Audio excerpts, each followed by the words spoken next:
Hello everyone, welcome back to my channel publish lifestyle. আশা করি তোমরা সবাই খুব ভালো আছো আর আমিও ভালো আছি। কি ভিডিও দেখে বুঝতে পারছো তো কোথায় আসছি? ঠিকই ধরেছো, চলো তোমরা পুরো ভিডিওটা দেখতে থাকো, তারপরেই বুঝতে পারবে যে আমি কোথায় আসছি। আর এই যে দেখো, আমরা তিনজন একসাথে আসছি, আমি, মা, মিষ্টিমা আর পূজা। তোমরা দেখে হয়তো বুঝেই গেছো যে আমি কোথায় এলাম। আমি আমার এই বাড়িতে এলাম। তো এখানে কালী পুজো, আর তোমরা সবাই জানো যে কতটা বিখ্যাত এই কালী পুজো, হরিণডাঙ্গার কালী পুজো। তো যতটা পারবো তোমাদের সঙ্গে ব্লগে শেয়ার করবো। আগের বছর আমি শেয়ার করেছিলাম, এবছরও শেয়ার করবো যতটা পারবো, কারণ বাড়িতে তো কাজ থাকে, কাজের সাথে সাথে আমি যতটা পারি ব্লগ শেয়ার করার চেষ্টা করি। তো তোমরা পুরো ভিডিওটা দেখতে থাকো। আজকের আমাদের মহোৎসব যেটা আর কি বলে। তো এখন আমি ওই বাড়ি থেকে এই বাড়ি এলাম, কারণ দেরি হয়েছে। আমি আগে আসতে পারিনি, মারা আগে চলে এসেছিলো অনেক দিনই আগে। তো আমার যেহেতু পড়ানো থাকে, তো ওই কারণে আমি আসতে পারিনি, তো দেরি হলো এবছর আসতে। তো যাই হোক, আমি চলে এসেছি অলরেডি। আমি এসেছি, মিষ্টিমা, পূজা, আমরা এই তিনজনে একসাথে এলাম। তো যতটা পারছি তোমাদের সঙ্গে ব্লগে সবটা শেয়ার করব। এখন বসেছি কারণ রোদে থেকে তো এলাম, দেখলে কতটা গরম বাইরে, আর সত্যি খুব গরম পড়েছে। তো এখন এসে বসলাম একটু, তারপরে আমি স্নানটান ওখান থেকে করেই এসেছি। তো আমরা যাব মালসা দিতে। আমাদের পাকা মালসা দেওয়া হয়, ওই সন্দেশ বাতাসা দিয়ে যে মালসাটা দেয়, পাকা মালসা দেয়। আমি তখন অনেকটাই ছোট যখন মা হচ্ছে কি এইটা করেছিল, মানে প্রতি বছর মালসা দেওয়া হয়। মালসা তো এমনি দেওয়া হয়, আমার নামে ওটা মানসিক ছিল। আর তারপরে হচ্ছে কি প্রতি বছর মায়ের মানে মহোৎসবের জন্য আমাকে একটা করে নতুন জামা দেয়। তো জামাটা তোমাদের সঙ্গে শেয়ার করবো যখন আমি পরবো। তো চলো তোমরা পুরো ভিডিওটা দেখতে থাকো, আশা করছি তোমাদের ভালো লাগবে। তো এখন সত্যি খুব ভালো লাগে, বছরে এই যে একবার মা আসে, সত্যি কথা বলতে এতটা গম করে না আমাদের মানে এই পাড়াটা গোটাটা, মানে কি বলবো। সত্যি যারা যারা দেখেছো তোমরা তো সবাই জানো যে কতটা মানে আনন্দ হয় সবার। তো চলো তোমরা পুরো ব্লগটা দেখতে থাকো। আমরা এখন রেডি হচ্ছি, এখন যাব মালসা দিতে। আর এই জামাটা আমি পরবো, জামাটা পরে তোমাদেরকে দেখাচ্ছি কেমন লাগবে, তোমরা অবশ্যই জানাবে। আর আমার নেল পালিশটা ম্যাচিং হয়ে গেছে দেখো জামার সাথে। তো চলো রেডি হয়ে তোমাদের সঙ্গে আবার ভিডিওতে ফিরে আসছি। আমি এই ড্রেসটা পরে নিয়েছি, আর কেমন লাগছে অবশ্যই তোমরা জানি। ভালো লাগলে অবশ্যই লাইক কমেন্ট শেয়ার করো। তো চলো এখন আমরা যাবো সেই ঠাকুরের মণ্ডপে, তোমরা পুরোটা দেখতে থাকো। মালসা নেবো, দুটো মালসা, একটা আমাদের একটা আমার দিদার। তো চলো বেরোনো যাক, আমি, মা আর পূজা যাচ্ছি তিনজন। তো চলো যাওয়া যাক এখন। তো তার আগে দেখিয়ে দিই, আমাদের বাড়িতেই রয়েছে আমাদের মা। তো প্রণাম করে আমরা বেরিয়ে পড়বো। যা জুতো পরে যা।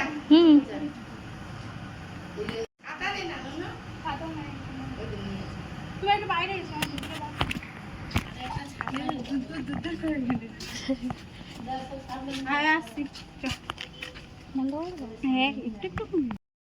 এখন দুজন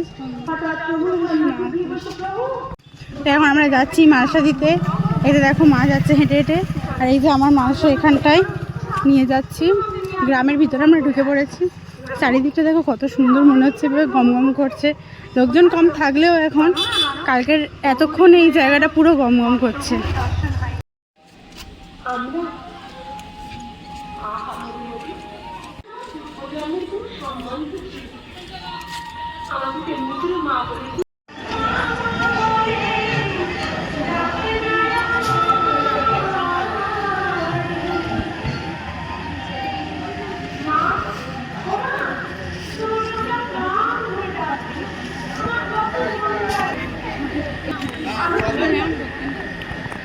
তো এখন আমরা যাচ্ছি মাকে দর্শন করতে।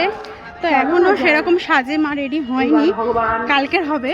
তো আজকের এত দূর এসেছি যখন, একবার তো মাকে দর্শন করতেই হবে। তো আমরা এখন যাচ্ছি মা যেখানে মানে সারা বছর থাকেন, ওখানে মন্দিরে। তো যাওয়া যাক, তোমাদেরকেও দেখাবো। দুঃখের সঙ্গে জানাচ্ছি যে মাকে দেখাতে পারলাম না এখন, কারণ মায়ের এখন কাজ হচ্ছে, মানে রং হচ্ছে। আর সন্ধ্যেবেলা আমরা আসবো, তখন অবশ্যই দেখাবো, তখন আশা করি সব কিছু কমপ্লিট হয়ে যাবে।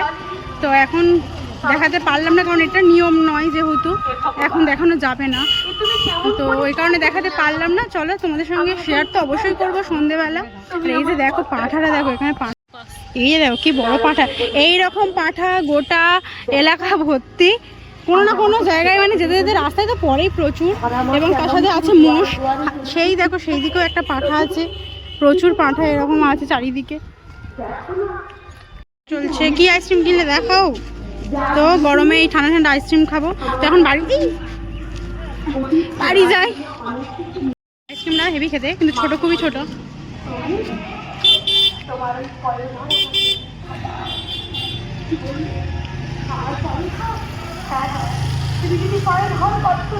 প্রচণ্ড গরম, আর এই গরমে আমরা বাড়ি ফিরছি টোটো করে। টোটোতে না উঠলে হবে না, এতটা হেঁটে যেতে পারবো না। বাজে একটা গরম পড়েছে, বড্ড কষ্ট হচ্ছে। এসে বসে পড়েছি ড্রেস চেঞ্জ করে খাওয়াতে। তো এখন খাওয়া দাওয়া করবো। এবেলা রান্না হয়েছে, ওবেলা থেকে যেহেতু পুজো বসে যাবে আর রান্না হবে না, ওবেলা ঠান্ডা। তো আমি তখন ঠাকুর দেখাতে পারিনি, এই কারণে তখন বলতেও পারলাম না, কারণ তখন তো মায়ের রঙ হচ্ছিলো এবং মা হচ্ছে কি তখন মাকে শাড়ি পরানো ছিল না, যার কারণে আমি দেখাতে পারিনি। তো সন্ধ্যেবেলার দিকে আমরা যাব, তখন তোমাদেরকে দেখাবো মাকে।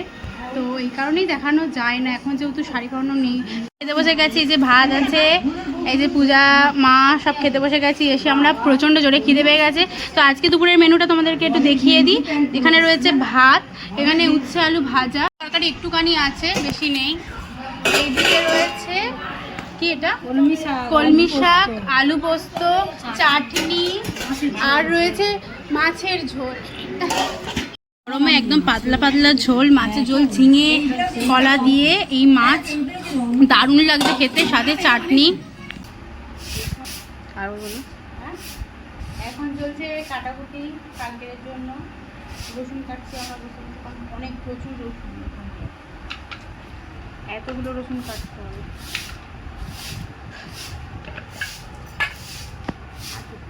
এখানে আদা রসুন কাটা হয়ে গিয়েছে। তো এবার তোমাদের একটা জিনিস দেখাবো, যে দাঁড়াও বলছি, আমার কাকুদের পাঁঠা এনেছে, তো সেটাই দেখো। এই যে আমার কাকুদের পাঁঠা এনেছে, তো পাঁঠাটা হ্যাঁ বলি হয় যেটা আর কি, ওই পাঁঠা। তো এই যে দেখো আজকেরই এনেছে, তোমাদেরকে দেখাই পাঁঠাটা। হাই, যে এই পাঁঠাটা এনেছে। তেমন একটা নাটক হয়েছিল আমাদের বাঘিনী বউ, আর সেইখানে হচ্ছে কি আমি হয়েছিলাম বাঘিনী বউ। এই যে দেখো ব্যানারটা এখানে আছে, তোমাদের দেখিয়ে দিলাম। কেমন লাগছে বলো তো আমাকে। এখানে আমার পিসি দাঁড়িয়ে আছে। আর ওয়েদারটা না খুব ঠান্ডা ঠান্ডা, আজকে যেমন গরম পড়েছিল এখন বেশ ঠান্ডা হয়ে গেছে, চারিদিকে বেশ হাওয়া হচ্ছে, খুব সুন্দর একটা ওয়েদার মতো হয়ে আছে, চারিদিকে খুব সুন্দর হাওয়া হচ্ছে। আর এই যে এরা এখানে বসে বসে সব আদা রসুন কাটছে, আদা না রসুন কাটছে। আবার একবার রেডি হচ্ছি, কারণ এবারে এখন যাব একটু বাজারে। আর যাব হচ্ছে কি জানি না পাবো কিনা এখন, কারণ আমাদের এখানে ফুচকা বসে মাঝে সাঝে না, প্রতিদিনই বসে, এবার এখন বসবে কি জানি না। তো এখানে আর বাজারে যাব, একটু কেনাকাটা করব, কিছু কেনাকাটা একটু বাকি আছে। তো ভাবলাম এখন তো কাজ নেই, তো তাহলে ঘুরে আসাই যায়। আমার তো বাড়ি থেকে বাজারে একদম একটুখানি। তো এখন রেডি হচ্ছি, সকালে যে কুর্তিটা পরেছিলাম ওটাই পরেছি, সামনে ছিল। তো এবার বেরোবো, রেডি হয়ে তোমাদের সঙ্গে দেখা হচ্ছে। রেডি হয়ে দুজন বেরিয়ে পড়লাম, এবারে একটু বাজারে যাব আর কিছু কেনাকাটা করব, তোমাদের সঙ্গে সবটা শেয়ার করছি। তো বেলাবেলা একটু বেরিয়ে পড়েছি, কারণ সন্ধ্যেবেলা আবার যাবো হরিনামতলায়, মানে যেখানে আর কি মহোৎসবটা হচ্ছে আর কি। তো তোমাদের সঙ্গে সবটাই শেয়ার করো, তোমরা পুরো ভিডিওটা দেখতে থাকো। তো এই ব্লগটা কেমন লাগলো তোমরা অবশ্যই জানাবে, ভালো লাগলে অবশ্যই লাইক কমেন্ট শেয়ার করো। এখনও যারা আমার চ্যানেলটাকে সাবস্ক্রাইব করে দাও, ঝটপট করে সাবস্ক্রাইব করে দাও। তোমাদের সঙ্গে আবার দেখা হচ্ছে নেক্সট ব্লগে। টাটা সবাইকে।